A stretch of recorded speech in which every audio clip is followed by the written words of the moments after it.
It's a pleasure to be here, and I will get a chance to speak a little bit more about the conference in the larger sense of it at tonight's dinner, but I do want to just mention that this is part of the 75th anniversary celebration of Hofstra University, and during this year we celebrate all of our achievements over the past 75 years, but we also talk about our aspirations for the future, and as the Dean of the Business School just said, we aspire to be nothing less than a great university in every possible respect, and we will get there. And this conference is a perfect example of it because the topic is so important. The solutions that you will hear, I've been privy to some of those solutions before the conference, are innovative and creative, and the list of speakers, including, of course, our Presidential Medal recipient today, is just spectacular. And if anything was befitting an event which recognized Hofstra's achievement over the last 75 years and look forward to its continued development, it's this conference. If only the business school knew how to schedule something when there wasn't a monsoon, it would have been just perfect. So I am actually here to present one of the most prestigious medals that the university has given over the years, and that is the Presidential Medal.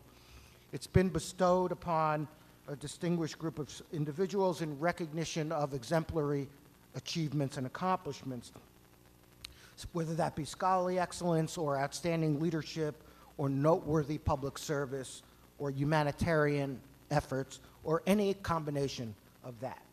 And the previous recipients of the medal have included Nobel laureates, world leaders, renowned authors, journalists, corporate leaders, and educators. And they include such names as Henry Kissinger, Senator Edward Kennedy, Elie Wiesel, John Kenneth Galbraith, Saul Bellow, James Watson, and Her Royal Highness Princess Margriet of the Netherlands.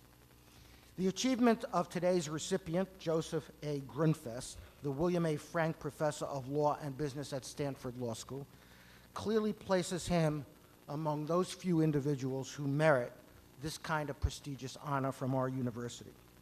Professor Grundfest joined the faculty at Stanford in 1990 after having served more than 4 years as a commissioner of the United States Security and Exchange Commission, where he dealt with issues related to the enforcement of federal securities laws, corporate governance, market volatility, and takeover regulation.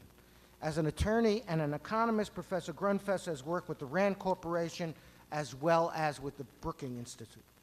He's also practiced law with the firm of Wilmer, Cutler, and Pickering, a very large firm. I opposed them many times. And he was named as one of the nation's 100 most influential attorneys by the National Law Journal, and one of the 10 top lawyers in California by California Lawyer. As a teacher, Professor Grundfest has twice received the Jonathan Bingham Hurlbut Award for Excellence in Teaching, as well as the Associated Students of Stanford University Award as the best professor at Stanford Law School, Business School, and Medical School. He didn't teach in the medical school, I don't think, but did you? He did, okay. He is a graduate of Yale University with a bachelor's degree in economics. He earned a law degree from Stanford. He completed a master's of science program in mathematical economics and econometrics at the London School of Economics. Professor Grundfest is the founder and director of Directors College at Stanford Law School. He's the principal investigator for the Law School Security Litigation Clearinghouse and the co-director of Stanford's Rock Center on Corporate Governance. I would ask our provost, Dr. Herman Berliner, to come forward with holding the medal. It's his job to actually put it around Professor Grundfest's head, and Professor Grundfest to come forward. For all of your accomplishments and your incredible record of excellence in public service and scholarship and teaching in both law and economics, I'm delighted to present you with the Hofstra University Presidential Medal, and I am pleased to welcome you to the ranks of its distinguished recipients. Congratulations.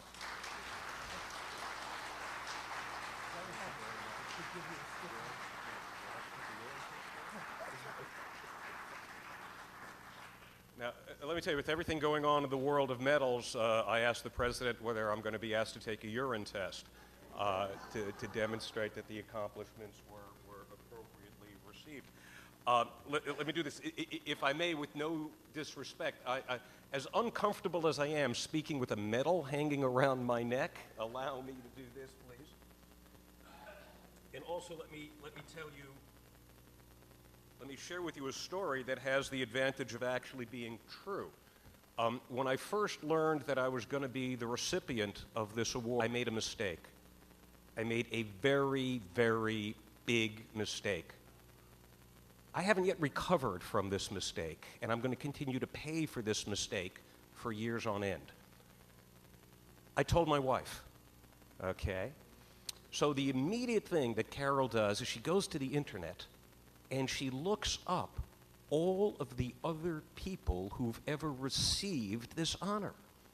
And she now has a new party game that she plays, where she sits people down and she says, okay, what do Joe and Frank Sinatra have in common? Now, I understand why my friends laugh. What I'm asking is, why are you guys laughing over here? I mean, is it so obvious that this is a fun party game? All right, some of the answers have been, well, how many times have they performed drunk in public? I mean, so that's one approach. Then she'll say, well, okay, what do Joe and Tippi Hedren, all right, have in common? You know, to which a common thing is, Joe, I didn't know you were so afraid of birds. All right, that's really a shame. And then actually, this is true, no political commentary. So what do Joe and Henry Kissinger have in common? All right, many funny answers. One of them was, neither deserve the Nobel Peace Prize. Okay, so this unfortunately is a gift that's going to keep on giving, all right, in the Grundfest family, and hopefully we'll have a good time with this in the future. So when I was initially asked to speak on the topic of corporate social responsibility, the immediate reaction I had is, I'd love to, but let's think a little deeply about what corporate social responsibility is, what corporate social responsibility means, and let's take a little bit of a Gertrude Stein approach to the situation. When once asked about Oakland, California, she said there's no there there. Let's ask, what is the there that might or might not be there when we talk about notions of corporate social responsibility? So, first observation, the word corporate social responsibility contains the word responsibility. When you stop and you think about responsibility, there are many, many different flavors of responsibility that we could all wind up talking about. And there are large disputes about what each one of these different forms of responsibility actually mean.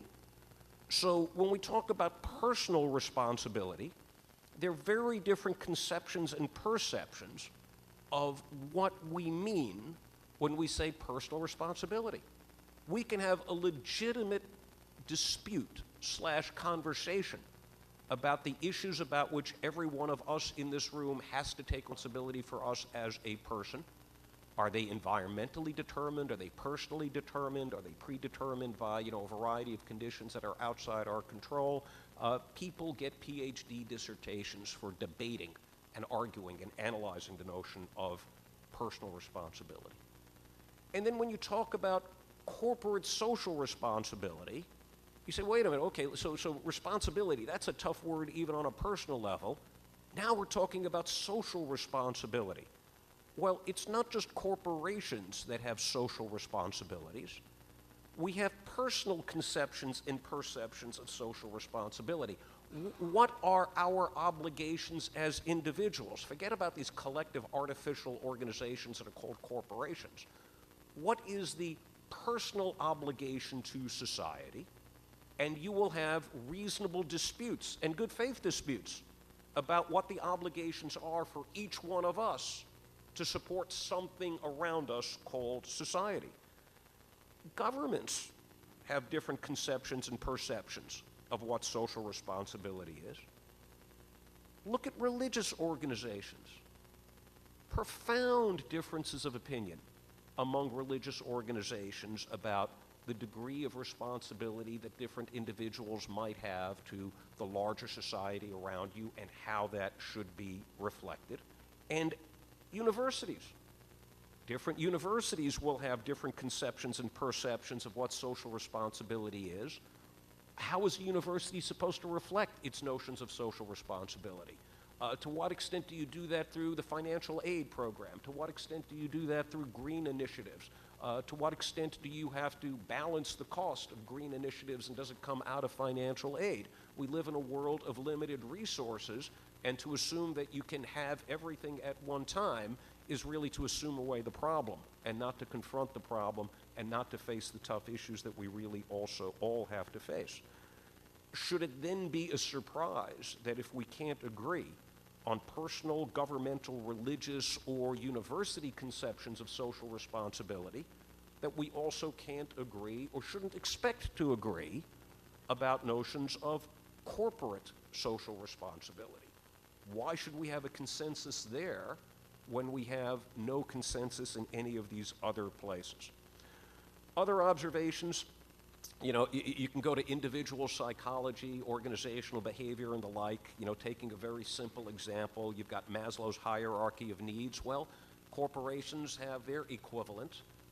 If you're not going to survive, if you're worried about bankruptcy, the extent to which you can be worried about anything that you might call corporate social responsibility is diminished than if you've got, a large bank account and you know that you've got decades to go before you have to worry about corner conditions and bankruptcy and the like. We also have social determinants of various cultural approaches to responsibility, social responsibility, personal responsibility, and the like. Different cultures have different values around women's rights. Different cultures have different values around child labor. Different cultures are willing to make different trade-offs when it comes to environmental concerns. If you look at issues that arise with regard to the enforcement of the Foreign Corrupt Practices Act, there are practices that can land you in jail as criminal conduct in the United States, even though they're entirely acceptable in foreign cultures, and foreign governments and foreign companies engage in those practices all the time. So how do we go about collectively defining this notion of this thing called corporate social responsibility if we legitimately and authentically have so many different perceptions of what that might constitute? Now, one idea surrounding the notion of social responsibility or any form of responsibility towards the other is the concept of altruism, that I'm doing something for your good rather than for my good. Well, what's really intriguing is that philosophers, economists, political scientists, and others who've scratched at the surface of this notion of altruism often find that it's really difficult to identify situations in which altruism is truly altruistic. And it's not hard to go chasing down a semantic rabbit hole looking for situations where you can find something that you might call authentic altruism. So, for example, situations where you have concern for the welfare of others is not inherently compatible with very simple notions of self-interest for a wide variety of reasons. If you're going to be concerned about the well-being of somebody else in your family, you might get utility from the simple observation that your family is doing better. If you look in the area of sociobiology, one of the leading texts, although the learning has really evolved very much in this area, is the selfish gene. All right, and you've got all sorts of ideas. It's not really the gene that's selfish, it's the organization that's selfish, it's the community that's selfish and the like. But in any event, that the rational optimizing function in a group is often not the individual, but it's something more than the individual, less than the individual. But if we look at typical classical economics and you assume you're trying to maximize individual utility functions, no, that's really wrong. And you can model that in a variety of ways, including models that have been around for decades, where each individual's utility also includes the utility of other people, obviously with different weights depending upon how much you care about other people. And then you've got the extreme reductionist approach, that unless a person is psychologically unstable in a certain sense and can be called a masochist, any act that you would define as altruistic must generate welfare and serve the self-interest of the person engaged in that act. Otherwise, the person would not do the act.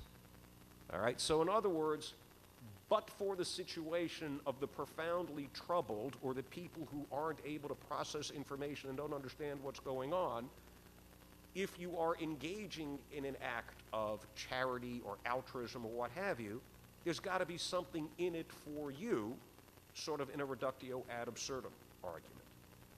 Now, if we take these approaches, combine them, and try to apply them to the notion of corporate social responsibility, what I'd like to suggest is that there are two different ways of thinking about the problem, and that the approach to thinking about corporate social responsibility depends very much on whether you believe this slide, which is the broad conception of corporate social responsibility, or the next slide, which is the narrow conception of corporate social responsibility. Now notice the difference between the two slides, okay? The boxes in the center stay the same. The only thing that changes are the arrows that determine the corporate decisions. Want to see that again? I like doing that. That's kind of fun. Let's start over here. This is the broad conception of corporate social responsibility. Now, you have to start, because there's no thing that's called society. That's an agglomeration, it's an accumulation, and people differ and disagree about what it is that we call society. We've got a better idea about what the individual is, and different individuals can have different conceptions of this idea of what they think corporations should be doing that would be considered social responsibility. Now, if you've got all of these different conceptions, these conceptions can manifest themselves in a society through many different channels of action. All right? Among the channels of action are statutes. If we want corporations to behave in a way that we think is socially responsible, you pass a law. All right? You can't pollute. You create a Superfund site, you've got to clean up the Superfund site.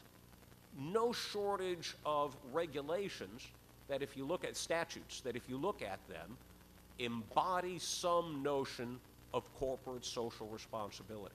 And in fact, if there's broad enough acceptance in society that behavior by corporations in a certain way is socially responsible, we're likely to get a law requiring corporations to do that. Same observation goes to the notion of regulation. If there's a sufficiently broad support in society that certain types of behavior by corporations would be socially responsible, you're likely to find a regulatory agency that at some point has adopted a regulation that says, hey, behave in a socially responsible way. Litigation, the common law. Those pesky lawyers will run off to court, and if there's a broad social consensus that certain kinds of conduct by corporations are inappropriate, the courts are likely, in many situations, to impose penalties, fines, give rewards to people that have been damaged. So social notions of corporate social responsibility can also be expressed through the verdicts of juries and the decisions of trial courts and courts of appeal. Outside of the legal environment and the statutory environment, notions of corporate social responsibility are also expressed through consumer preferences. If you want to be green, don't buy that SUV. Allow me to repeat myself. If you want to be green, don't buy the SUV. Corporations will learn we're building SUVs, nobody's buying them. Let's build electric cars. Is there a law? No.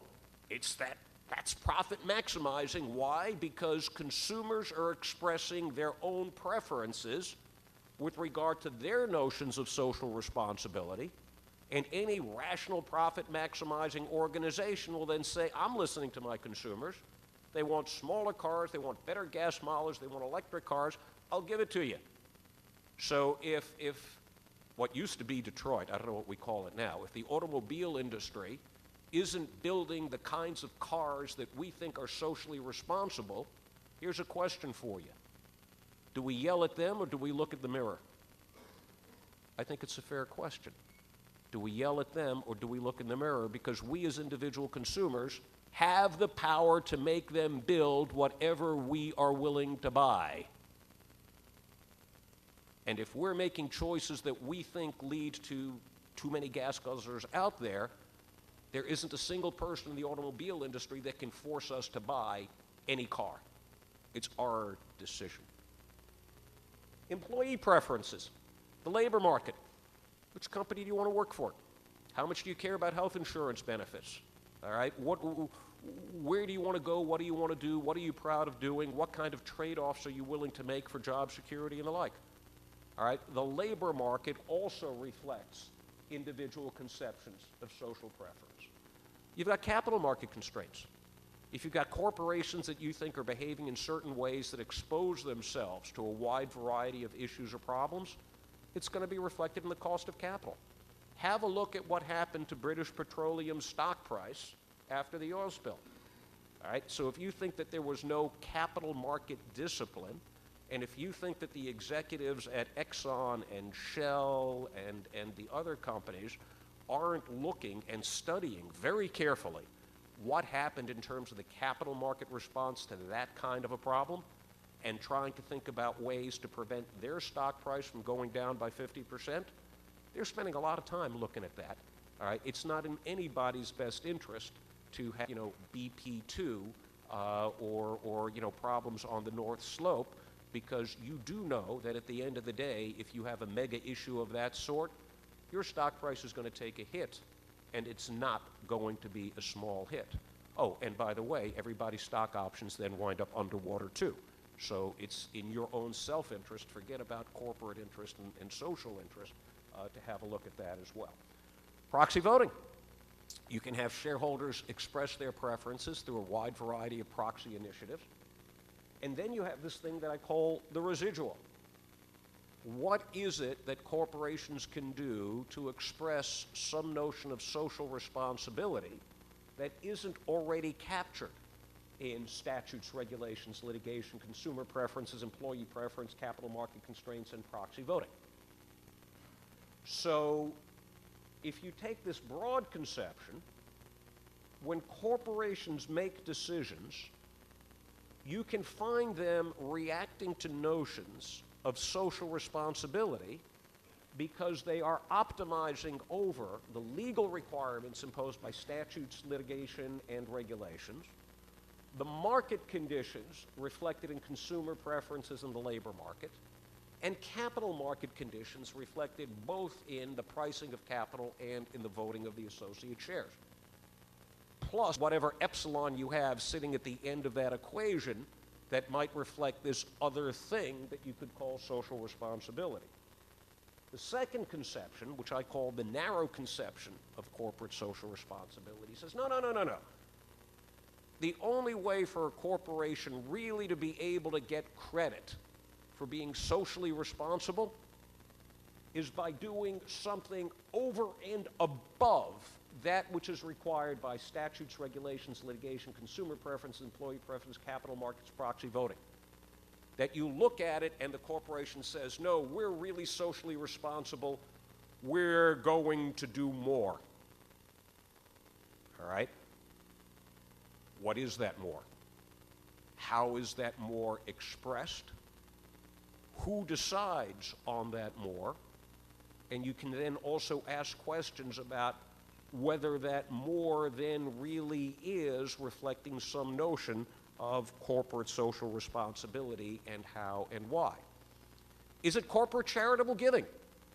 Well, that's actually a very controversial concept. We know that corporations are allowed to do charitable giving, but why should a corporation do charitable giving? if it doesn't promote the interests, say, in the labor market, in local communities in a way that might promote the corporation's best interest? Should corporations make these decisions about charitable giving without paying any attention whatsoever to shareholder preferences? How do you decide who gets the money? Does it go to the local Boys and Girls Club, or does it go to the local opera and symphony? Or does it go to a local homeless shelter?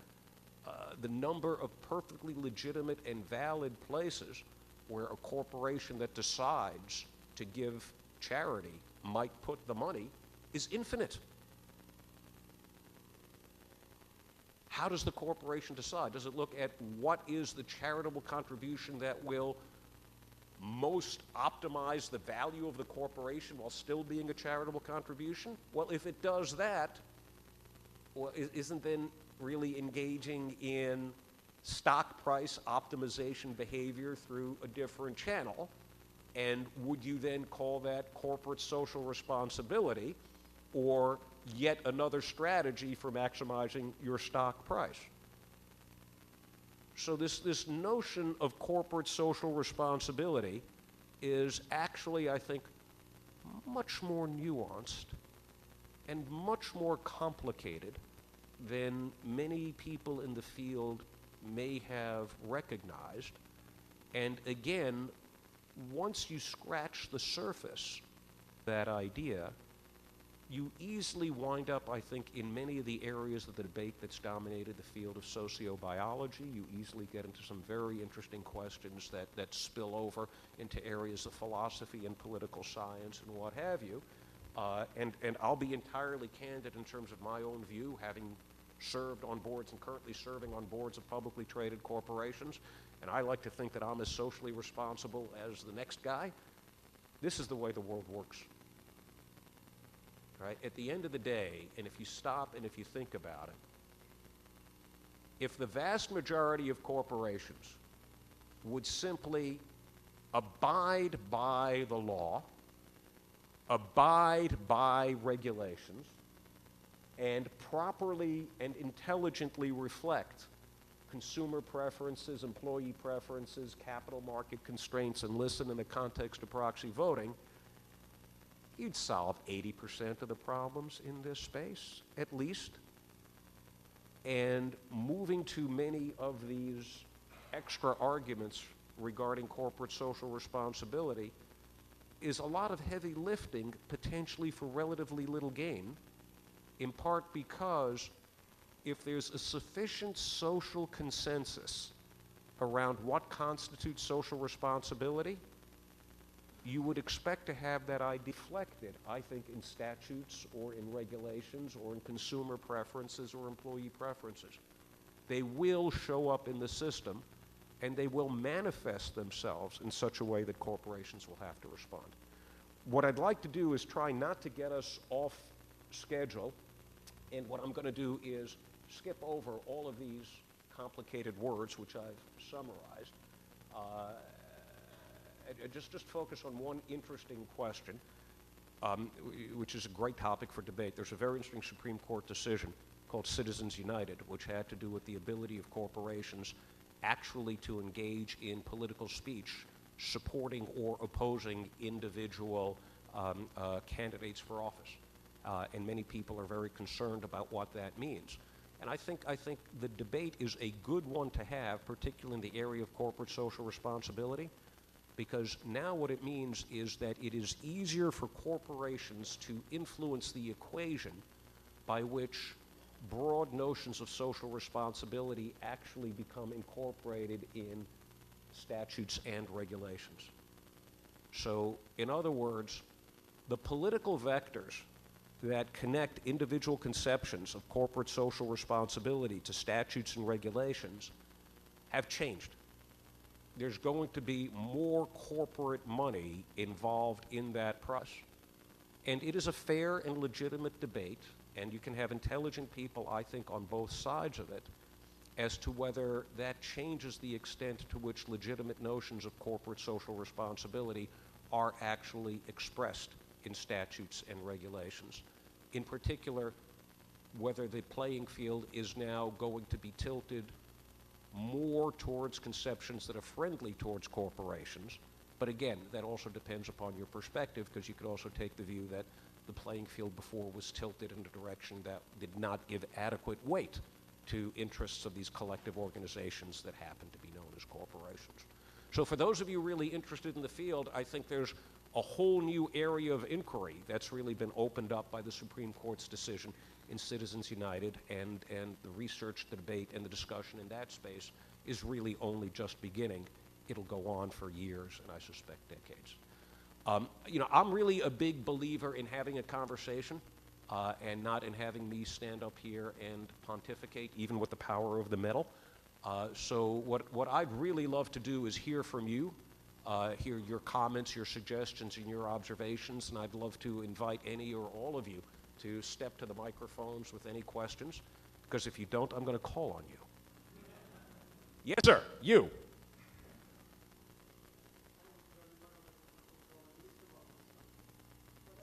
No, I'm looking around. I see other people that know much less than you. Trust me, you've picked a good audience in which to stand up. You won't embarrass yourself with this group.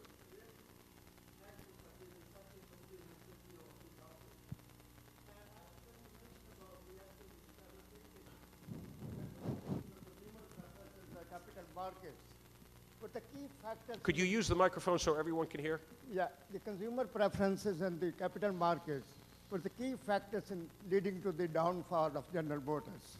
And I think there can be a better example than that. There has to be a better example than... There can't be a better example than what happened to General Motors, because the two key factors were the consumer preferences and the capital market. Oh, yeah, no, there are many examples. I mean, to the extent that people buy fair trade coffee because they want to buy fair trade coffee and they're willing to pay more for fair trade coffee. Yeah. To the extent that people buy paper products and expressly look for recycled content. We as consumers have a tremendous amount of control over the corporations, because corporations can't force us to buy anything, all right? And if we decide that for social responsibility reasons, we're going to go on strike and not buy X, whatever X is, because of social responsibility concern Y, whatever Y is, I guarantee you, I promise you, that the corporations will listen even more quickly than if you try to have congressional hearings on that point. There's a level at which we control our own future, we control our own destiny, and shame on us if we're not doing what we should do along those lines. Thank you. Other questions?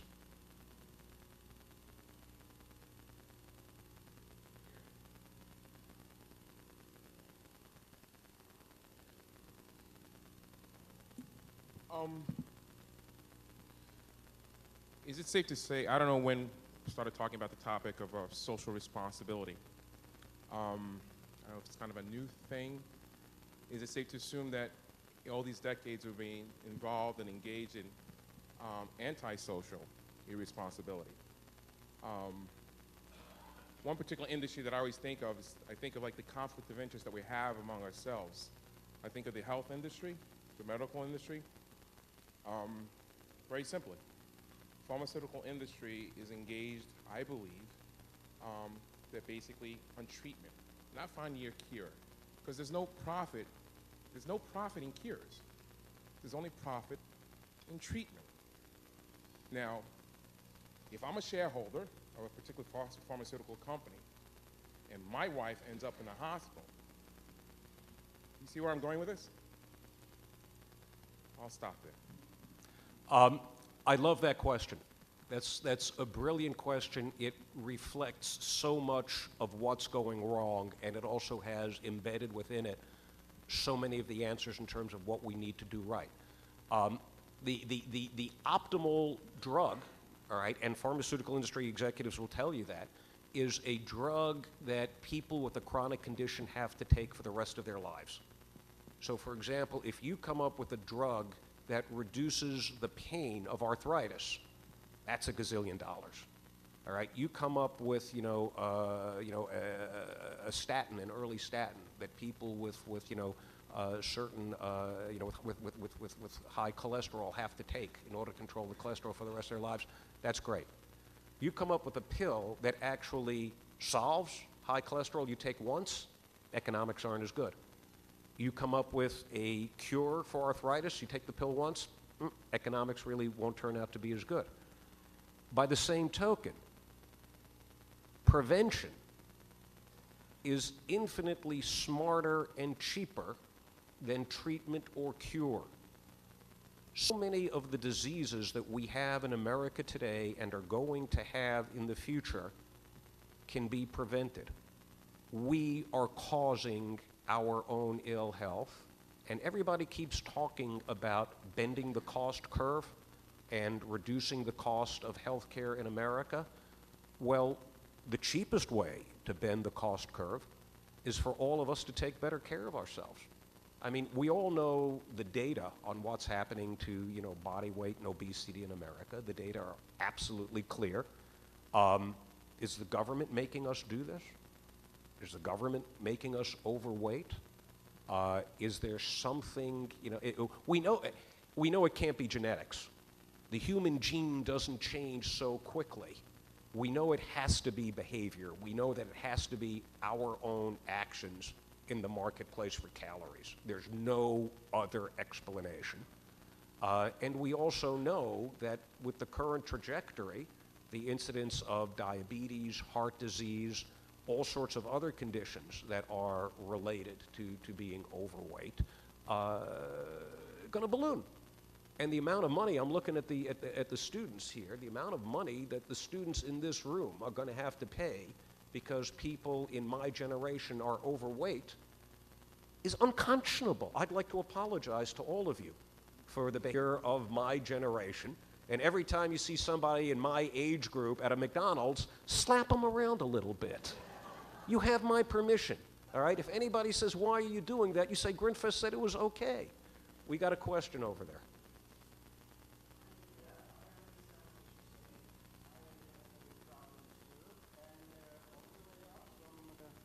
On the way up from a Thanksgiving visit, we stopped by at a McDonald's.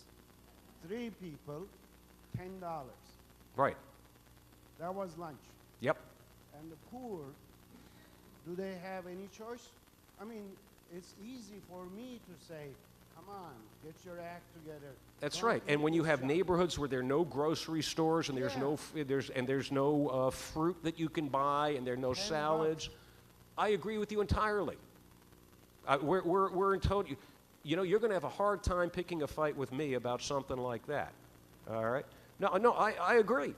So maybe what we need to do, if we're talking about corporate social responsibility and what have you, maybe we need to change consumer behavior around those ideas. And look, here's a real simple question that I've got. For an extra 25 cents, you get an extra 300 calories in a soft drink? I mean, help me out over here. You don't eat it, all right? If they give it to you, you will eat it. We know that about human behavior. There's and it's profit maximizing for McDonald's to do it. God bless it. But we as individuals, and something, you can still eat for $10 at McDonald's and make smarter choices. For 3 people, yeah. You can make smarter choices at McDonald's, all right, and have 3 people eat for $10. And if McDonald's realized that more people were making those smarter choices and not asking for the triple Whopper cheeseburger with the bacon and the large fries and supersize me on the Coke, all right, I guarantee you McDonald's knows how to serve 3 people for $10 at half the calorie load. All right, if we had a senior executive in from McDonald's right now and said, can you do 3 people, fully satisfy them for half the calorie load? I said, oh yeah, absolutely. I said, why aren't you doing it? Well, if anybody ordered it, we'd do it in a minute. So I agree with you, but I still come back to the point of personal responsibility. Yes, sir. Oh, by the way, I also agree the fries taste better than the salad. which is the problem. Many companies are now, rather than hiring permanent employees, they're hiring contractors to do the work. And this trend that's expected to accelerate looking forward to the next few years. Yes. Even in this area, the New York metropolitan area, the MTA imposed a commuter tax on all employees that are currently working in this area. What are your comments on that from an aspect of corporate social responsibility? Well, you know, if you stop and if you think about it, notions, to the extent that you have corporate social responsibility reflected through statutes and regulations and the like, those statutes and regulations also apply to all of the contractors. Now, in many situations, companies, you know, especially unionized companies, might try to subcontract to avoid, you know, union costs, you know, and the like. And there's a perfectly legitimate debate to be had around those practices. And there are many situations where corporations don't want to extend certain benefits to employees, and therefore they use subcontractors. And that's a form of price discrimination in the labor market. Again, I think every corporation that decides either to outsource labor by shipping jobs to India or Mexico or China or what have you, needs to, or to use subcontractors in the United States, should not and cannot rise to the terms of the bargain that they're engaging in when they do that subcontracting. Because at the end of the day, if there is a problem with the subcontractor, that problem will percolate upstream to you. So taking a see no evil, hear no evil, speak no evil approach in dealing with these issues simply doesn't work. That said, if you are responding to competitive market forces, and if all of your competitors are able to underprice you by 15% because they've moved more of their manufacturing to China, where clearly labor conditions are worse and salaries are lower than in the United States, you don't have a choice. The other side of that moral coin is by employing the additional people in China, you're raising living wages and living standards in China. But clearly Americans in South Carolina, Texas, Arizona are suffering as you shut those plants down. Where you stand on that equation will depend in part on whether you're looking at the world globally in terms of labor around the world, or whether you're looking at the interests of American workers who vote in American elections.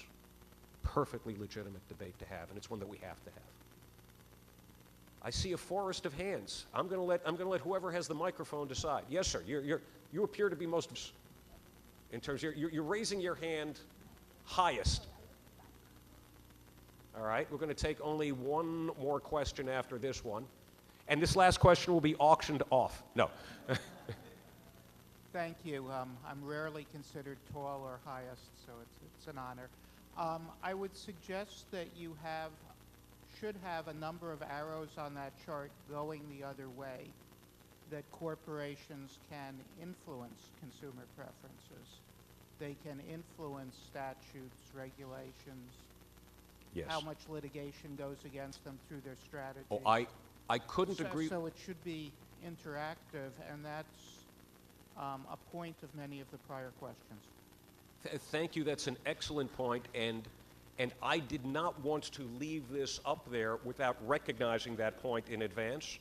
So in particular, I think the decision in Citizens United raises exactly your issue because it changes this calculus. And again, the extent to which individual conceptions are going to be reflected in statutes, regulations, and litigation, that's going to change because corporations are now going to be much more actively involved in that. Also, we know marketing works. We know advertising works.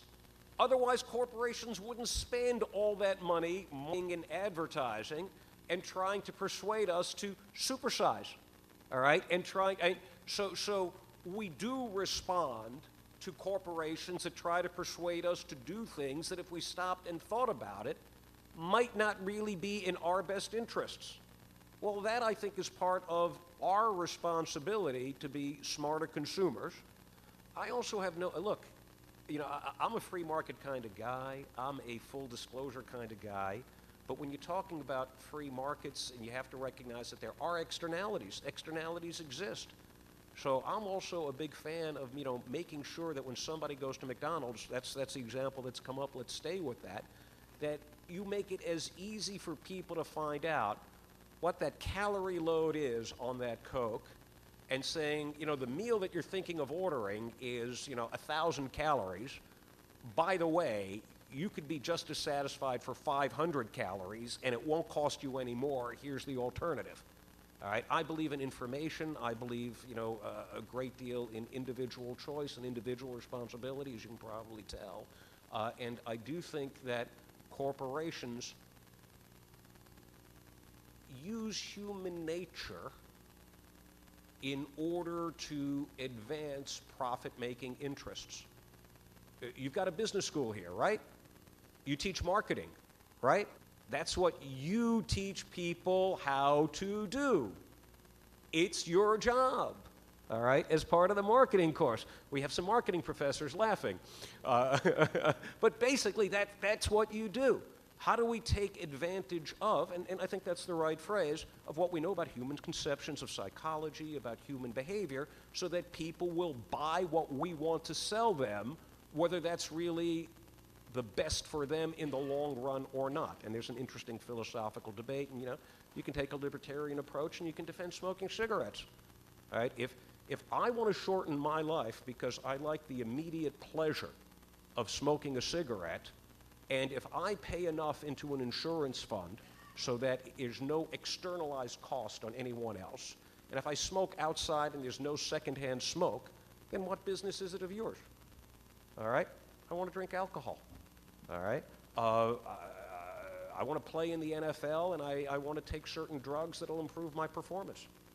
I'm taking an exam here at Hofstra. There's certain pharmaceutical substances that will help me stay awake all night and learn and perform better on the exam. I see some students smiling.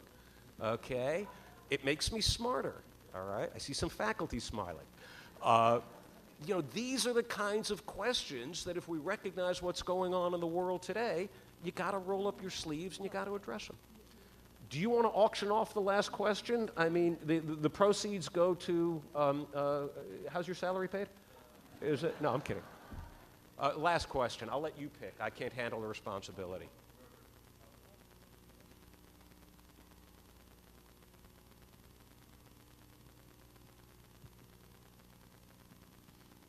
Hi, I was kind of wondering to add on to your last statement in regards to full disclosure and free market practices, if you felt that it would be detrimental to a corporation to look at corporate social responsibility as more of a mutually beneficial situation than a mutually exclusive situation, i.e. profit versus consumer needs and inherent value for the consumer, if you're going to talk about McDonald's and healthcare?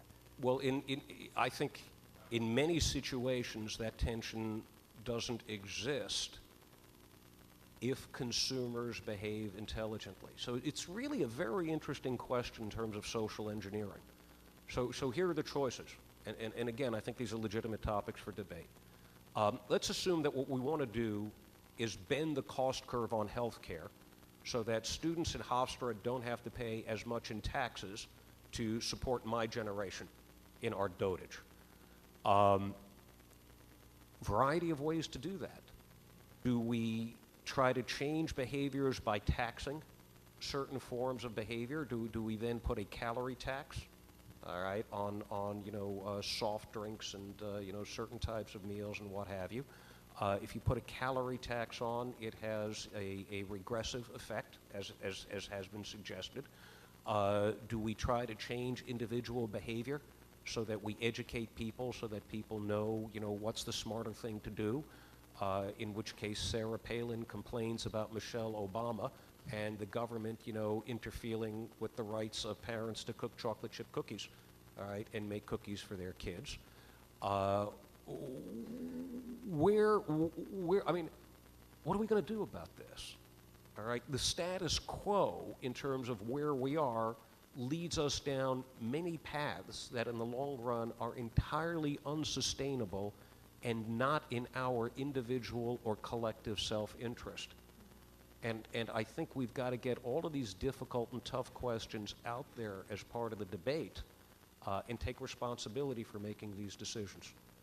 And again, at the end of the day, to me, what's really intriguing is the number of decisions that each of us can make for ourselves, all right, well within the economic parameters that many of us face. And I'm not suggesting this is true for everybody, and it's not.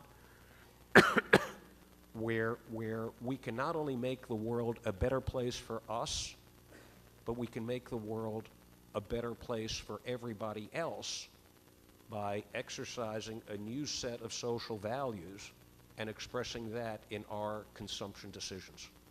Basically, the corporations will do whatever it is we, the consumers, pay them for. And if we change our behavior, they have no choice. They have to follow. Thank you, ladies and gentlemen. Thank you very much.